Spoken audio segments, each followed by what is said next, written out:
Good morning students. देखिए आज हम यहाँ पर चालू कर रहे हैं CE 303 RCC सब्जेक्ट। मैं आपके सामने संजय मीणा, ठीक है, GPC करौली से बोल रहा हूँ। ठीक है, तो हम यहाँ पर हमारा नया सब्जेक्ट चालू कर रहे हैं RCC। ये हमारा लेक्चर 1 रहेगा। इससे पहले हम इरिगेशन की सीरीज काफ़ी चालू कर चुके हैं, काफ़ी हद तक अपन कर भी चुके हैं।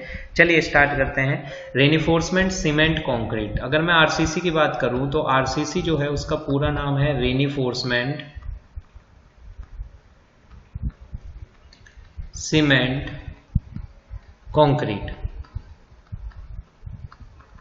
ठीक है, देखिए आरसीसी में बेसिकली अगर बात करें तो दो भाग है। एक हमारे पास है रेनिफोर्समेंट और एक भाग है हमारे पास सीमेंट कंक्रीट। ठीक है, सीमेंट कंक्रीट आप सेकंड ईयर जब पढ़ के आए तो CE 207 जो हमारा CT कंक्रीट टेक्नोलॉजी सब्जेक्ट था वहां पर आपने ये चीज पढ़ी होगी। ठीक है, तो हमारे पास दोनों ही चीजें, और बिल्डिंग मटेरियल में आपने स्टील से रिलेटेड बात की होगी। तो रेनिफोर्समेंट में बेसिकली हम बात करेंगे स्टील की, और यहाँ पर बात करेंगे सीमेंट कंक्रीट। सीमेंट कंक्रीट आपको थोड़ा सा आता है स्टील के बारे में, फिर भी अभी आप सेकेंड ईयर में CE 206 CE 302 में स्टील स्ट्रक्चर्स में थोड़ा बहुत जान गए होंगे।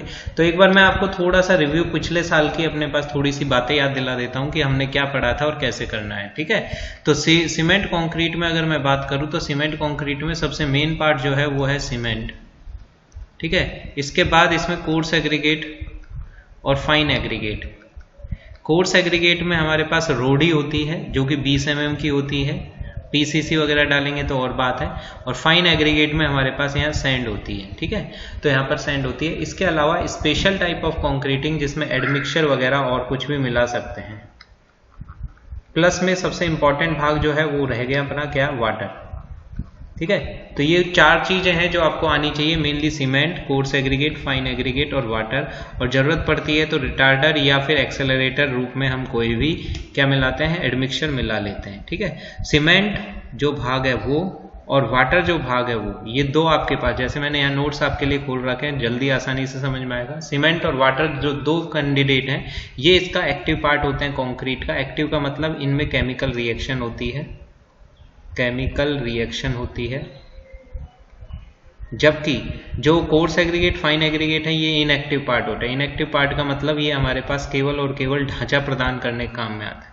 आप इसको ऐसे समझो जैसे अगर हमारा मानव शरीर है तो मानव शरीर में जो हड्डियों का काम करता है, जो हमारी बोन्स हैं, वो तो बेसिकली कोर्स एग्रीगेट और फाइन एग्रीगेट करते हैं। और सीमेंट और ये हमारा एक तरीके से मांस वगैरह, जो हमारी टिश्यूज वगैरह, उत्तक वगैरह हैं, उनका काम करते हैं। ठीक है, तो मेनली जो कोर्स एग्रीगेट, फाइन एग्रीगेट है वो भरने का काम करते हैं, और सीमेंट और वाटर जो है केमिकली रिएक्शन करके इन सबको बांधने का काम करता है। वैसे भी आप सीमेंट की जब परिभाषा पढ़ते हैं तो सबसे पहली डेफिनेशन यही आती है कि जो सीमेंट होता है वो क्या होता है, एज अ बाइंडिंग मटेरियल आपको यूज करना होता है। ठीक है, तो ये आपको समझ में आ गया होगा। ठीक है, तो सीमेंट कंक्रीट की तो ये बात है। पहले हम स्टील की बात कर लेते हैं, फिर RCC की बात करेंगे। ठीक है, स्टील स्ट्रक्चर जो है, स्टील में जो काम में आता है वो सरिया। देसी भाषा में अगर आप बात करो तो RCC में जो सरिया होता है वही हमारा स्टील होता है। ठीक है, एक चीज और है, सबसे पहले RCC की जरूरत क्यों पड़ी, वाई RCC यूज। ठीक है, तो सबसे पहले ये देखिए, हमारे पास जो सीमेंट कंक्रीट आपने लास्ट ईयर भी देखा होगा, तो सीमेंट कंक्रीट जो है वो बेसिकली कंप्रेशन में तो बहुत स्ट्रॉन्ग है, कंप्रेशन में तो बहुत स्ट्रॉन्ग है, परंतु इसकी टेंसाइल स्ट्रेंथ लगभग 10% ही रह गई है। 10% ही है किसका, लगभग 10% है किसका अपने पास, कंप्रेशन स्ट्रेंथ, यानी कि टेंसाइल स्ट्रेंथ जो है वो बहुत ही कम होती है किसमें, कंक्रीट में। ठीक है, अब इस चीज को अगर आपको काउंटर करना है तो यानी कुल मिला के हम ऐसे कह सकते हैं कि जो सीमेंट कंक्रीट होता है वो टेंशन में बहुत कमजोर होता है। तो RCC बेसिकली स्ट्रक्चर क्या है, फिर इसके कंपोनेंट पर दोबारा से आते हैं। RCC में क्या होता है कि भैया जहां पर भी तनाव आने की स्थिति होती है, जैसे मान लीजिए अगर मैं केवल और केवल कंक्रीट की बीम बना देता, केवल और केवल कंक्रीट की बीम बना देता, और ये मान लीजिए कोई सिंपली सपोर्टेड बीम है। ठीक है, तो अगर इसके ऊपर कोई भी UDL लोड, पॉइंट लोड या कुछ भी तरह की अगर लोडिंग आती है तो ये इस तरीके से बेंड होगी। ऐसा आप फर्स्ट सेकंड ईयर में पढ़ चुके हैं, इसको बेंडिंग कहते हैं। ठीक है, बेंडिंग आपको बहुत अच्छे से पता है, एक तरफ टेंशन आती है और एक तरफ क्या आती है, कंप्रेशन आती है। तो कंप्रेशन साइड में तो कंक्रीट को कोई दिक्कत नहीं है, परंतु टेंशन साइड में अगर कुछ ना होगा तो इसमें दरारें उत्पन्न होना चालू हो जाएंगी। ठीक है, उन्हीं दरारों को रोकने के लिए क्या किया गया है, उन्हीं दरारों को रोकने के लिए यहाँ पर रेनिफोर्समेंट सरिये का यूज़ किया गया है। ठीक है, तो अगर हमारे पास यहाँ पर अगर क्या किया जाए, इलाज क्या ढूंढा गया कि यदि कंक्रीट को टेंशन में ही तो डर लग रहा है, कंप्रेशन में तो कोई दिक्कत ही नहीं है, तो जहाँ जहाँ तनाव आ रहा है वहाँ पर यदि सरिया लगा दिया जाए। अब साइड से अगर सामने से देखेंगे तो आपको ये दिखेगा, अगर क्रॉस सेक्शन व्यू देखें तो मान लीजिए ये क्रॉस सेक्शन है आर्च बीम का और ये हमारे पास क्या है, उसके सरिये हैं। ठीक है, तो ये स्टील लगा दिया जाएगा, तो जितनी भी टेंशन थी नीचे की साइड जो टेंशन थी वो किसने ले ली, सरिये ने ले ली, और ऊपर के कंप्रेशन किसने ले ली, कंक्रीट ने ले ली। इस तरीके से बैलेंस किया जाता है लोड को। तो कुल मिला के आप ऐसे समझे, जो सीमेंट कंक्रीट है वो एक तरीके से मकान मालिक है और उसने अपने टेंशन को दूर करने के लिए स्टील को एक तरीके से जगह दे दी घर पे रहने के लिए, नीचे की साइड या फिर जहां भी तनाव उत्पन्न हो रहा है उस साइड में, जिससे सारी की सारी टेंशन ये झेल ले, और इसके बदले क्या होगा, कंक्रीट इसको कुछ कवर देता है जिससे इसमें जंग नहीं लगे, और इसको रहने के लिए जगह दे दी है कंक्रीट ने। ठीक है, आप इसको इस तरीके से कहानी पे समझेंगे तो आपको आसानी रहेगी। ठीक है, तो ये हमारे पास आरसीसी है, तो इसमें सीमेंट कंक्रीट आपका बहुत अच्छे से जाना पहचाना आदमी लग रहा है। ठीक है, स्टील की अगर मैं बात करूं तो स्टील बेसिकली लोहा है, कुछ अलग से चीज नहीं है, लोहा है। मैं नोट्सों को थोड़ा सा स्क्रॉल कर लूं, मिटा दूं ना ये भैया, समझ में आ रहा होगा। अगर नोट्सों को हल्का सा स्क्रॉल कर लूं तो आप देखो यहाँ पर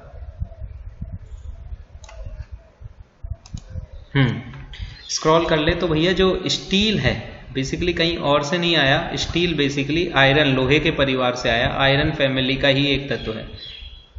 वैसे आपने बिल्डिंग मटेरियल में पिछली बार पढ़ लिया होगा, फिर भी मैं आपको थोड़ा सा बता देता हूँ। देखिए आयरन फैमिली के वैसे 4 भाग हैं, परंतु मेनली 3 आपको दिखते हैं। एक होता है कास्ट आयरन,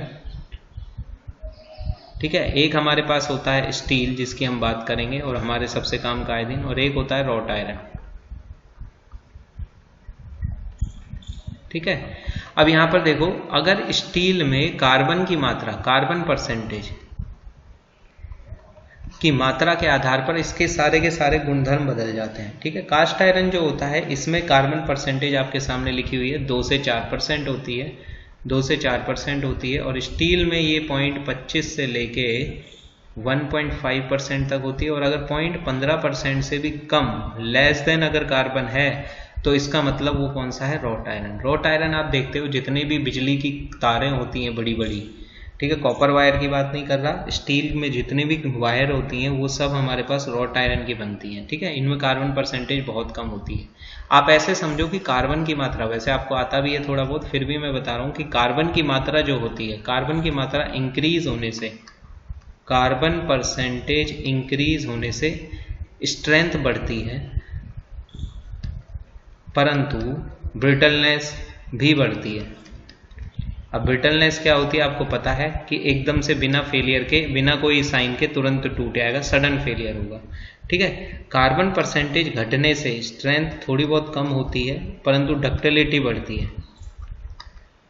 ठीक है, तो भैया रॉट आयरन में अच्छी खासी डक्टिलिटी होती है, और डक्टिलिटी की परिभाषा आप सेकेंड ईयर में पढ़ चुके हो, जिससे कि वायर सेक्शन खींचे जा सकते हैं, थिन वायर सेक्शन खींचे जा सकते हैं, तो उसी को हम क्या कहते हैं, डक्टिलिटी। ठीक है, तो डक्टिलिटी कहती है, तो वायर्स में काम आते हैं। कुल मिला के रॉट आयरन किस में स्ट्रांग होता है, टेंशन में। ये कहता है कि साहब टेंशन से बिल्कुल डर नहीं लगता। ठीक है, जबकि कास्ट आयरन किस में स्ट्रांग होता है, कंप्रेशन में बहुत ज़्यादा स्ट्रांग होता है। ठीक है, क्योंकि इसमें कार्बन परसेंटेज ज़्यादा होते हैं। इसका भी एक और इससे भी गया बीता है एक पिट आयरन, परंतु पिट आयरन के केवल कढ़ाई, बर्तन वगैरह या कोई केसिंग वगैरह बनाने काम आता है। पिट आयरन स्ट्रक्चरल पर्पज से यूज नहीं होता है। ठीक है, इसमें 4.5% तक भी अपने पास कार्बन मिलता है। ठीक है, तो अगर मैं बात करूं आयरन परिवार की, लोहे के परिवार की, तो इसमें एक लड़का है जो कि कास्ट आयरन है, जो केवल कहता है मैं कंप्रेशन ले सकता हूं अच्छा खासा, पर टेंशन नहीं ले पाऊंगा। रॉट आयरन कहता है मैं केवल टेंशन लेता हूं। स्टील एक ऐसा सपुत्र है जो कि टेंशन प्लस कंप्रेशन दोनों में इक्वल स्ट्रांग होता है। अगर दोनों में इक्वल स्ट्रांग है, इसका मतलब जितना उसकी स्ट्रेंथ टेंशन में होती है उतना ही कंप्रेशन में होती है। तो रिवर्सेबल लोडिंग के केसेस में स्टील सबसे बेस्ट होता है, और बिल्डिंग्स पर रिवर्सेबल लोडिंग आती है अर्थक्वेक, विंड लोड वगैरह के कारण। ठीक है, तो इसी वजह से स्टील को सबसे ज़्यादा यूज़ किया जाता है। ठीक है, यहाँ पर एक चीज़ आपको और समझ में आनी चाहिए कि स्टील एक तरीके का रेनिफोर्समेंट, आपसे अगर मैं यूँ कहूँ रेनिफोर्समेंट, रेनिफोर्समेंट, तो रेनिफोर्समेंट बेसिकली होता क्या है? रेनिफोर्समेंट बेसिकली होता है तो स्टील, इसीलिए रेनिफोर्समेंट का मतलब ये बिल्कुल नहीं है कि स्टील, रेनिफोर्सिंग मटेरियल कोई और भी हो सकता है, परंतु स्टील सबसे बेस्ट रेनिफोर्समेंट मटेरियल है। क्यों है? ये आपके क्वेश्चन भी आता है कि why steel widely used as a reinforcing material, ठीक है। तो उसका सबसे बड़ा कारण क्या है? पहला कारण तो यही है कि ये इक्वल स्ट्रॉन्ग होता है टेंशन और कंप्रेशन में, ठीक है। इसके अलावा भी अपने पास बहुत सारी और चीज़ें हैं जो आपके पास समझ में आनी चाहिए स्टील से रिलेटेड। तो यहाँ पर एक चीज़ देख लीजिए, क्वेश्चन मैंने आपके सामने रखा है जिसका आप आंसर मेरे को बताएंगे। क्वेश्चन ये है, आप जानते हैं क्या, is there any difference between steel और रेनिफोर्समेंट? यस, स्टील एक तरीके का रेनिफोर्सिंग मटेरियल है, पर इसका मतलब ये नहीं कि हर एक रेनिफोर्समेंट स्टील ही होगा। स्टील की जगह एल्यूमिनियम, ब्रास और सबसे ज़्यादा बेम्बो का भी यूज़ किया जाता है। बेम्बो मतलब बांस की भी यूज़ किया जाता है। अवेलेबिलिटी अगर अच्छी होती है तो बेम्बो भी एक अच्छा रेनिफोर्सिंग मटेरियल है, परंतु फिर भी स्टील यूज़ इसलिए किया जाता है। मेन कारण क्या क्या है? Why steel use? स्टील इसलिए यूज़ किया जाता है क्योंकि सबसे पहले तो इसकी इक्वल स्ट्रेंथ होती है। कहाँ कहाँ? टेंशन में भी एंड कंप्रेशन में भी, ठीक है, पहला कारण। दूसरा सबसे बड़ा बात है, इसका जो कोफिशिएंट ऑफ थर्मल एफिशिएंट है, थर्मल एक्सपांशन है, coefficient of thermal expansion, Hindi में इसको बोलते हैं तापीय प्रसार गुणांक। थर्मल एक्सपांशन है वो लगभग सेम होता है, किसके बराबर होता है? हमारे पास ये होता है लगभग 12 × 10⁻⁻⁶ पर डिग्री सेंटीग्रेड, और यही तापीय गुणांक कंक्रीट का होता है और लगभग इसी रेंज में स्टील का होता है। इसकी वजह से होगा क्यों? क्योंकि आप अभी तो हम ये कह रहे थे कि भैया जो ये कंक्रीट होता है इसमें सरिये का उपयोग किया जाएगा, ठीक है, इसमें सरिये का उपयोग किया जाएगा, परंतु अगर लोडिंग नहीं भी है या फिर स्टैटिक लोडिंग है तो तापमान तो होगा ही होगा। और यदि टेम्परेचर के कारण कंक्रीट फैले तो उतना का उतना ही स्टील फैलेगा, जिससे अंदर कलेश नहीं होगा। ये आप ऐसे समझो जैसे अगर शादी दो लोगों की हुई और दोनों लोग इस तरीके के हैं जो कि हमारे पास जिनका सब कुछ सेम सा मिल रहा है, मतलब जैसा इसको पसंद है वही इसको पसंद है, तो दोनों में लड़ाई होने के चांसेस ना के बराबर होंगे, ठीक है। वैसे यहाँ है, जितना प्रसार इसका होगा उतना ही प्रसार स्टील का होगा। तो कोई भी इंटरनल, तो पॉइंट याद करेंगे क्या? No internal stresses are developed. समझ में आ रहा है, ठीक है। तो ये हमारे पास एक इंपॉर्टेंट चीज़ है जो आपको समझ में आनी चाहिए, ठीक है। तो यहाँ तक आपको समझ में आ गया, स्टील इसलिए यूज़ किया जाता है। इसके अलावा इसकी वेल्डिंग आसान है, इजी टू वेल्डिंग। दूसरा, रिसाइकलिंग आसान है, आराम से इसको बेचा जा सकता है, गलाकर दोबारा से किसी न किसी उसमें बनाया जा सकता है, तो रिसाइकलिंग आसान है। इस वजह से स्टील को सबसे ज़्यादा यूज़ किया जाता है, ठीक है। तो हमारा जो सब्जेक्ट था, अगर हम वापस से आए और रिवीजन के तौर पर देखें तो हमने क्या क्या देख लिया? हमने ये देख लिया कि भैया आरसीसी है क्या, आरसीसी का बेसिक कंसेप्ट क्या है। यहाँ पर कंक्रीट कंप्रेशन तो झेल लेता है, परंतु उसको टेंशन झेलने के लिए क्या करना पड़ता है? सरिये का सहारा लेना पड़ता है, रेनिफोर्समेंट का सहारा लेना पड़ता है। रेनिफोर्समेंट में सबसे ज़्यादा कौन यूज़ होता है? स्टील, ठीक है। तो ये आपको सबसे पहले पता होना चाहिए। चलिए अगले पेज पर चलते हैं, स्टील यूज़ होना है। अब यहाँ पर देखिए, आपने एक टर्मिनोलॉजी देखी होगी, हल्का सा जूम कर देता हूँ इसको। आपने पिछली बार आरसीसी तो आप इसी ईयर में पढ़ रहे हैं, परंतु आपने पिछली बार सेकंड ईयर में एक चीज पढ़ी होगी, पीसीसी को क्या बोलते हैं? Plane cement concrete. ड्राइंग भी बनाई होगी आपने, तो आपने देखा होगा कि अगर हम ये अर्थवर्क करते हैं किसी भी फुटिंग के लिए तो सबसे पहले हम पीसीसी ही डालते हैं। पीसीसी को रिप्रेजेंट करने का ये ट्राइंगुलर शेप होती है। उसके बाद चाहे ब्रिक मैसनरी करे, चाहे स्टोन मैसनरी करे या आरसीसी वर्क करें, कुछ भी करें, जो कि अब आरसीसी का तो आप यहाँ देखोगे, देन प्लिंथ लेवल डीपीसी आ जाती है, प्लिंथ बीम आ जाती है, ठीक है। तो इस तरीके से काम होता है। तो ये जो वर्ड होता है ये होता है PCC, plane cement concrete. Plane cement concrete में सीमेंट कंक्रीट तो है ही, और 40 mm का एग्रीगेट यूज होता है। कोर्स एग्रीगेट जो होता है वो 40 mm के होते हैं, जबकि आरसीसी जो होती है उसमें जो हमारे पास नॉमिनल साइज होता है वो लगभग 20 mm या थोड़ा बहुत ये होता है, एवरेज नॉमिनल साइज 20 mm होना चाहिए, ठीक है। तो पीसीसी का मतलब होता है इसमें रेनिफोर्समेंट एज अ टेंशन लेने के लिए नहीं होता, और प्लेन सीमेंट कंक्रीट टेंशन वाली जगह पर लगाया भी नहीं जाता। इसका मेन काम क्या है कि इक्वल स्मूथ लेवल सरफेस दे, जिससे कोई भी फुटिंग या कोई भी अदर स्ट्रक्चर उस पर बिना किसी अंड्यूलेशन के अच्छे से रेस्ट कर पाए, और इक्वल डिस्ट्रीब्यूशन सॉइल में जो लोड ट्रांसफर होगा, क्योंकि फुटिंग का लोड लास्ट में जाएगा कहाँ, सॉइल में ही तो जाएगा। तो सॉइल में equal load distribution, equal load distribution, ठीक है, डिस्ट्रीब्यूशन हो, इसलिए पीसीसी यूज किया जाता है। पीसीसी में अगर छोटा मोटा अगर सरिया या स्टील यूज भी किया जाता है तो वो किसके लिए यूज किया जाता है, केवल और केवल श्रिंकेज, क्रैक्स वगैरह को प्रिवेंट करने के लिए किया जाता है। लोड लेने के लिए इसमें कोई भी सरिया नहीं लगाया जाता है। Not taken into strength calculation, यानी अगर सरिया लगा भी तो भैया लोड लेने के लिए बिल्कुल नहीं लगेगा। ये आप बिल्कुल अच्छे से गांठ बांध लें एकदम परफेक्ट तरीके से, ठीक है। जबकि आरसीसी में बेसिक थीम ही ये है कि भैया कंप्रेशन को तो कौन लेगा, कंप्रेशन को तो कौन लेगा, हमारा कंक्रीट, और टेंशन को कौन लेगा, स्टील, यानी कि ये हमारे पास लिया जाएगा, ठीक है। इतना आपको समझ में आना चाहिए कि स्ट्रेंथ कैलकुलेशन में स्टील काम आता है आरसीसी में, ठीक है। अब यहाँ पर हम आरसीसी स्टार्ट करें, अभी तो ये तो हमारा केवल इंट्रोडक्शन वीडियो था, तो आपको सबसे पहले क्या लेना पड़ेगा, एक आरसीसी की नीलम शर्मा बुक आती है वो ले लें।